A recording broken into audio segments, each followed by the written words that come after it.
Hello, नमस्कार and welcome back guys. स्वागत है आपका आपके अपने यूट्यूब चैनल आदर्श क्लासेस में। मैं सौरभ झा आपका एक बार फिर से स्वागत करता हूं। आज मैं आपके लिए लेकर आया हूं क्लास 10th के PSAB क्लास 10th के प्रोज सेक्शन के छठे prose once upon a time को लेकर, जिसे लिखा है टॉनी मॉरिसन। टॉनी मॉरिसन ने इस वंस अपॉन अ टाइम जो ये स्पीच है, एक स्पीच है as a short story, as a short example about the society, about the language, उसके माध्यम से आपको बतलाने की कोशिश की है किस तरह से लैंग्वेज की इम्पोर्टेंस है। वो हम इस स्पीच के माध्यम से जानेंगे। लेकिन स्पीच पे जाने से पहले राइटर के बारे में समझना बहुत ज़रूरी है। इस स्पीच को जो डिलीवर किया है या स्पीच के बारे में जो बताया है वो है हमारी लेखिका श्रीमती माननीय टॉनी मॉरिसन जी। टॉनी मॉरिसन एक बहुत ही उच्च श्रेणी की लेखिका थी और उनके बैकग्राउंड की जहाँ तक बात है तो वो निग्रो समुदाय से बिलोंग करते थे। निग्रो समुदाय आपको समझना होगा, निग्रो समुदाय है क्या। निग्रो समुदाय ब्लैक अमेरिकन्स को कहा जाता था। एक ज़माने में या से 60 से 70 साल पहले अमेरिकन में ब्लैक्स और वाइट्स के बीच में बहुत बातचीत हुई है, आपको पता होगा। तो उस समय जो ब्लैक कैटेगरी के लोग थे उन्हें मेन स्ट्रीम में नहीं जोड़ा गया था, उन्हें मेन स्ट्रीम के साथ नहीं रहने दिया जाता था। उन्हें सिटी या फिर टाउन के एज पे रखा जाता था, किनारों पे बसाया जाता था। उन्हें वो सारी सुविधाएं नहीं मिलती थी जो कि नॉर्मली वाइट अमेरिकन्स को मिलती थी। और उन्हें भेदभाव के साथ पेश करते के साथ साथ उन्हें एक अलग तरीके से, अलग तबके के रूप में साइड में बसा दिया गया था और उसी समुदाय को निग्रो कहा गया था। तो टॉनी मॉरिसन भी निग्रो समुदाय से बिलोंग करते थे।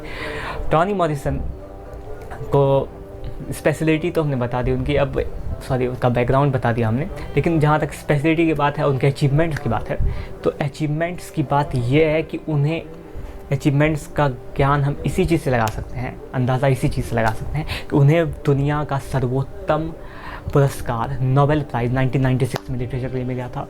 और साथ ही साथ राइटिंग में एक बहुत बड़ा पुरस्कार है पुलित्ज़र पुरस्कार, उससे भी उन्हें नवाजा जा चुका है। और बहुत सारी रचनाएं थी उनकी, 8वें रचनाएं 9वीं रचनाएं बहुत ज़्यादा पॉपुलर हुई थी। रचनाओं को और ज़्यादा गहराई से समझने के लिए उनकी इस स्पीच को समझना जरूरी है। तो चलिए चलते हैं स्पीच की ओर, बिना टाइम वेस्ट किए स्टार्ट करते हैं स्पीच को। Let's begin. तो चलिए चैप्टर को स्टार्ट करते हैं। ये एक चैप्टर है, एक स्पीच है और इस स्पीच में एक स्टोरी के माध्यम से बताया गया है कि इम्पोर्टेंस लैंग्वेज की होती है और कोई भी चीज़ें मैटर नहीं करती दूसरी ज़्यादा, चाहे वो रंग भेद हो, चाहे वो कलर डिफरेंस हो, चाहे आपकी डिसेबिलिटीज़ हो। हर चीज़ का कुछ ना कुछ सॉल्यूशन अवेलेबल है। अगर आपके पास वो चीज़ें नहीं हैं तो कुछ ऐसा बेहतर आपके पास होता है कि आप उस डिसेबिलिटी के साथ मैनेजमेंट कर लेते हैं और ऐसी कोई आवश्यक चीज़ें नहीं हैं जो कि आप में हैं और आप उसे यूज़ नहीं कर सकते। तो एक एग्जांपल के थ्रू और एक स्टोरी के थ्रू हम समझने की कोशिश करते हैं कि इस स्पीच में बताया क्या गया।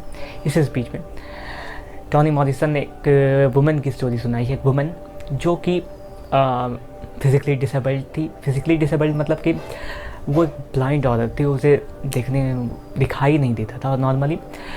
और एक और स्पेशलिटी उन्हें और स्पेशल ये बनाती थी कि वो ब्लाइंड होने के बावजूद भी सामने वाले लोगों की फीलिंग्स को समझ लेती थी, वो क्या बोल रहे हैं उससे समझ लेती थी कि वो क्या सोच रहे हैं।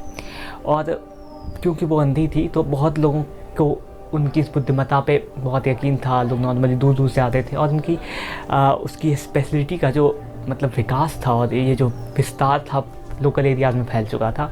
निग्रो समुदाय से बिलोंग करती थी और नॉर्मली वो खुद निग्रो थी, तो नॉर्मली शहर के लोग, दूर दूर के लोग उसकी स्पेशलिटी से वाकिफ़ थे, वो आते थे और उन्हें पता था कि इसका जो हाई क्वालिटी विजडम है, ये जो थॉट प्रोसेस, उच्च श्रेणी की सोच की विचारधारा है जो दूर दूर की चीज़ को समझ लेती है, उसको जानने की कोशिश में वो लोग आते थे। तो ऐसे ही शहर के कुछ लड़के यानी यूथ वहाँ पे पहुँचे। उन्हें ऐसा डाउट था कि शायद ये बूढ़ी औरत अंधी नहीं है, ये एक ड्रामा करती है और ये देखती हुए सारी चीज़ें, ये सब चीज़ समझती है, फिर भी ऐसा शो ऑफ करती है कि मुझे दिखाई नहीं देता। और एट लास्ट देख के तो कोई भी क्लैरिटी के साथ ख़त्म कर सकता है किसी की स्टोरी या कुछ भी कहानी बता सकता है। तो ये लोग यहाँ सामने आए और इन्होंने उस बूढ़ी औरत के पास वो पहुँची और उन्होंने उस बूढ़ी औरत से कहा कि मैम, मेरे हाथ में एक चिड़िया है, क्या आप बता सकते हो कि ये चिड़िया ज़िंदा है या मरी हुई है? तो बूढ़ी औरत ने जवाब देना सही नहीं समझा, उन्होंने नहीं बोला। तो इन लोगों ने बार बार उनसे यही सवाल पूछा और प्रेफरेंस उस औरत का बिल्कुल नहीं था इनके जवाब देने की ओर, क्योंकि उनको भी पता था कि ये मेरी फिज़िकल डिसेबिलिटीज़ का मेरे थॉट प्रोसेस का और मेरे शायद इस स्पेशलिटी का भी मजाक उड़ाने के लिए आए हैं। तो उन्होंने जवाब नहीं देना शुरू किया, लेकिन एट लास्ट जब बार बार क्वेश्चन आते गए तो उन्होंने एक स्मूथ धीरे से एक जवाब दिया कि देखो मुझे ये तो नहीं पता कि तुम्हारे हाथ में जो चिड़िया है वो जिंदा है या मरी है, लेकिन मुझे बस इतना ज़रूर पता है कि वो जिस हालत में भी है वो तुम्हारे हाथ में। और ये जवाब से वो सेटिस्फाइड थे, लेकिन उनके क्वेश्चंस कम नहीं हो रहे थे। तो उनके बार बार के क्वेश्चंस और वो हर क्वेश्चन में ये डाउट दिखाना कि वो फिजिकली डिसेबल है या नहीं, और शक के दायरे में उस क्वेश्चन को लाना, ये सब बार बार देखने के बाद उस बूढ़ी औरत को गुस्सा आया। उस बूढ़ी औरत ने उससे उन चारों यूथ्स को डांट डपट लगी कि ये क्या तरीका है किसी की फिजिकल डिसेबिलिटीज़ का मजाक उड़ाने का। तुम्हारी स्पेशलिटी ये है कि तुम्हारे पास सारी चीज़ें मौजूद हैं, मेरी स्पेशलिटी अगर कुछ डिसेबिलिटीज़ के साथ छिप गई थी वो अगर वापस आई हैं तो उसका मजाक उड़ाना क्या सही है? नहीं है। मेरे पास भले ही देखने के लिए आँख नहीं है, लेकिन मेरे पास लैंग्वेज को परखने और समझने की शक्ति है, और ये मेरी स्पेशलिटी है, और इसके माध्यम से मैं लोगों के मन के भावों को समझ पाती हूँ। तो इसमें तुम्हें क्यों प्रॉब्लम है? क्यों तुम मेरी डिसेबिलिटीज़ का मजाक उड़ाते हो? बिल्कुल सही नहीं हो रहा ये। और ये तुम्हारा प्रक्रिया, जो तुम्हारी सोच का तरीका है, ये किसी को अप्रिशिएट नहीं करता, उसे इंटरनली क्रैक करता है। और ये बार बार इन सब चीज़ों को नहीं करना चाहिए, बार बार उसे बतलाने की कोशिश की। और ये जो स्टोरी अभी अपने इस बूढ़ी औरत की कहानी आपने एक स्टोरी के माध्यम से मैंने आपको सुनाया, इसमें नॉर्मली ये कहा गया है कि इसमें जो बर्ड थी उसको लैंग्वेज के रूप में लिया गया है, और जो बूढ़ी औरत थी उसको माना गया है एक प्रैक्टिस्ड राइटर के रूप में। यानी कि एक समय ये कह सकते हैं कि लेखिका ने खुद को बूढ़ी औरत की जगह पे रखा है और लैंग्वेज को एज अ बर्ड वहाँ पे पेश किया है। और जहाँ तक बात है स्टोरी के सार की, इस स्पीच के सार की, तो इस स्पीच में बस इतना ही कहा गया है कि ये बिल्कुल भी इम्पोर्टेंस नहीं रखता कि आप किस बैकग्राउंड से हो, आपकी स्पेशलिटी क्या है, या फिर आप मेंटली किस तरह से हो, फिजिकली किस तरह से हो। इम्पोर्टेंस बस ये रखता है कि आप बस जो भी स्पेशलिटी है उसको अगर आप सही तरह से इम्प्लीमेंट करते हो, चाहे वो आप किसी भी मैटर में हो, डिफरेंट मैटर्स, चाहे वो देखने के मामले में हो, सुनने के मामले में हो, समझने के मामले में हो, अगर आप में कुछ स्पेशलिटी है तो आप उस स्पेशलिटी को लेकर आगे बढ़ो। न लोगों को उसे डिसअप्रिशिएट करना चाहिए, बल्कि लोगों को उसे अप्रिशिएट करना चाहिए। और सारी चीज़ों को समझने के बाद हमें ये आवश्यक है समझना कि आदमी हमेशा कोशिश करता है, प्रयास करता है, और लोगों के क्वेश्चन सिमटते नहीं, वो लोगों के क्वेश्चन बढ़ते जाते हैं डिसेबिलिटीज़ को लेकर या फिर थॉट प्रोसेस को लेकर। लेकिन समय समय के साथ नॉर्मली क्वेश्चंस का अंत भी होता है और डिसेबिलिटीज़ का भी अंत होता है। और लैंग्वेज इन सब के सार में सबसे इम्पोर्टेंट भाग है लैंग्वेज। लैंग्वेज आप दोनों के बीच में या किसी भी एक या दूसरे आदमी के बीच में कन्वर्सेशन या फिर कम्युनिकेशन में एक बहुत बड़ी भूमिका निभाता है।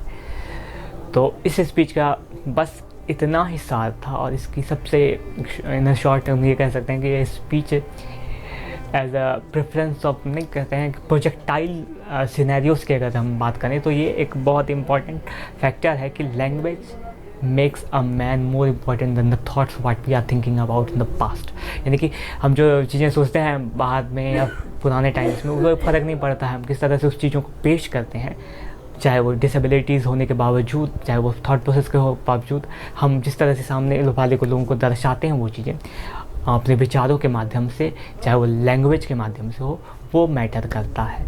उम्मीद है आपको ये स्पीच समझ में आई होगी। ये स्पीच थोड़ी डीप है और थोड़ी कंजुगेटिव है, थोड़ी सी डीपली इन्वॉल्व्ड है। तो मैं क्योंकि डीपली इन्वॉल्व्ड है तो मुझे पता है कि नॉर्मली इस स्पीच को थोड़ा गहराई समझने की ज़रूरत है, और मैंने कोशिश की है कि आपको गहराई से समझाने के साथ साथ ये कोशिश की है कि इसको उतना भी डीप नहीं लेके जाया जाए कि ये थोड़ा सर से बाहर हो लगे।